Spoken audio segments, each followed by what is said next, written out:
Real estate की दुनिया में ना, जहां हर प्रॉपर्टी लोगों का ध्यान खींचने की कोशिश कर रही है, वहां एक बहुत ही खामोश सी, एक कानाफूसी चल रही है। ये एक ऐसी बात है जिस पर कोई खुलकर नहीं बोलता, लेकिन इसमें इतनी ताकत है कि ये आपके घर खरीदने के सफर में उस एक इंसान पर आपके भरोसे को पूरी तरह से हिला सकती है, और वो है आपका एजेंट। तो चलिए सीधे मुद्दे पर आते हैं। क्या आपका रियल एस्टेट एजेंट वाकई सच में आपकी तरफ है? ये सवाल सुनने में जितना सीधा लगता है ना, इसका जवाब उतना ही पेचीदा है। क्योंकि जानते हैं, एक बर्फ के पहाड़ की तरह जो आपको ऊपर से दिखता है, वो दोस्ताना चेहरा, वो मदद करने का अंदाज, शायद वो पूरी कहानी है ही नहीं। और जो कुछ सतह के नीचे छिपा है, वो आपकी जिंदगी की सबसे बड़ी फाइनेंशियल डील पर बहुत गहरा असर डाल सकता है। तो चलिए आज इस पर से पर्दा उठाते हैं। फ्लैट्सकार्ट के एनालिसिस ने एक ऐसी चिंताजनक तरकीब का खुलासा किया है जो इस कॉम्पिटिटिव बाजार में ना चुपके से अपनी जगह बना रही है। हम इसे बोनस कमीशन टैक्टिक कहते हैं, और ये पर्दे के पीछे रहकर पूरे खेल के नियमों को ही बदल रही है। जरा सोचिए वो माहौल। मार्केट स्लो है, बेचने के लिए घर बहुत सारे हैं, लेकिन खरीदार गिने चुने। ऐसे में एजेंट्स पर दबाव कितना बढ़ जाता है। और यही दबाव, यही प्रेशर कुछ ऐसे तरीकों को जन्म देता है जो भले ही बड़े क्रिएटिव लगें, लेकिन ज़रूरी नहीं कि वो खरीदार के लिए फ़ायदेमंद भी हों। तो ये काम कैसे करता है? बहुत सिंपल तरीके से। एक बायर का एजेंट कुछ प्रॉपर्टीज दिखाता है, फिर ठीक जब आप ऑफर देने का मन बना रहे होते हैं, वो सेलर के एजेंट को एक कॉल करता है, और उस कॉल में एक बोनस या कह लीजिए कि एक एक्स्ट्रा कमीशन की मांग रखी जाती है।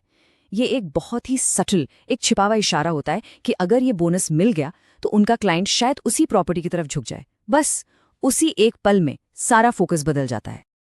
अब देखिए, इन दोनों में जो फर्क है ना, वो जमीन आसमान का है।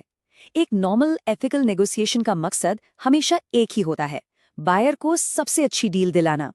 लेकिन इस बोनस टैक्टिक्स से सारा फोकस बायर की जरूरतों से हटकर सीधा एजेंट की जेब पर चला जाता है। और जब ऐसा होता है तो बायर के हितों को पीछे छोड़ देना बहुत आसान हो जाता है। तो सवाल ये उठता है कि क्या ये गैर कानूनी है?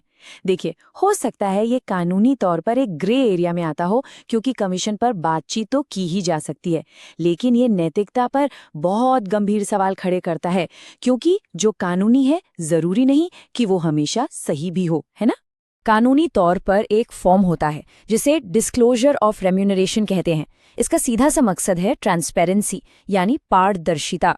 एजेंट को इस पर यह बताना होता है कि उसे इस सौदे में कहां कहां से कितना पैसा मिल रहा है, लेकिन क्या सिर्फ एक कागज पर साइन कर देना ही काफी है? और यही बात फ्लैट्सकार्ट का एनालिसिस भी कहता है कि जब बहुत सारे डॉक्यूमेंट्स के बीच इस फॉर्म को बस आगे खिसका दिया जाता है, तो क्या बायर सच में समझ पाता है कि उसके एजेंट के कमीशन का उसकी पसंद पर कितना गहरा असर पड़ सकता है? शायद नहीं। और यहीं हम इस पूरे मामले की जड़ तक पहुंचते हैं। क्या बायर को इस बात की जरा भी भनक है कि उसका एजेंट उसे किसी घर की तरफ सिर्फ इसलिए धकेल रहा है क्योंकि वहां से उसे बोनस मिल रहा है, या ये सब कुछ उसकी जानकारी के बिना उसकी पीठ पीछे हो रहा है? यही तो असली सवाल है। तो चलिए ये समझने की कोशिश करते हैं कि आखिर कोई एजेंट ऐसा क्यों करेगा, और इसका जवाब ना ज्यादातर बाजार के दबाव और पैसे में ही छिपा होता है। जब मार्केट मुश्किल होता है तो लोग पैसा कमाने के लिए शॉर्टकट खोजने लगते हैं। देखिए, इसके पीछे कई वजहें हो सकती हैं।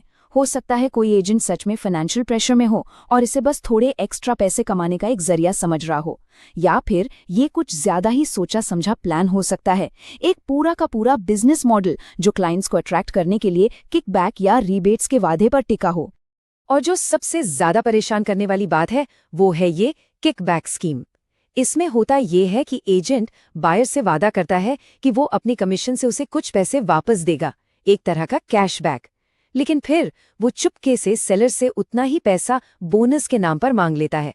तो असल में एजेंट बायर को अपनी जेब से कोई छूट नहीं दे रहा, बल्कि सेलर से ज्यादा पैसे लेकर अपनी जेब भर रहा है। तो एक खरीदार होने के नाते आप इस मुश्किल सिचुएशन से कैसे निकल सकते हैं? अच्छी खबर यह है कि पावर आपके ही हाथ में है।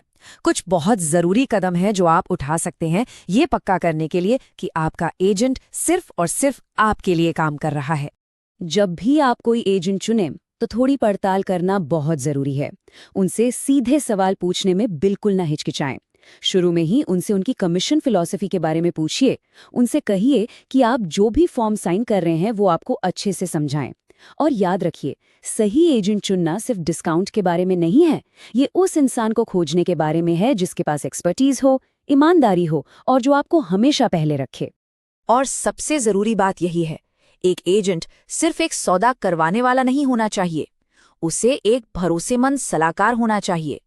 लक्ष्य एक ऐसे प्रोफेशनल को ढूंढना है जो आपकी तरफ खड़ा हो हर कदम पर। और आखिर में मैं आपको एक सवाल के साथ छोड़ना चाहती हूँ।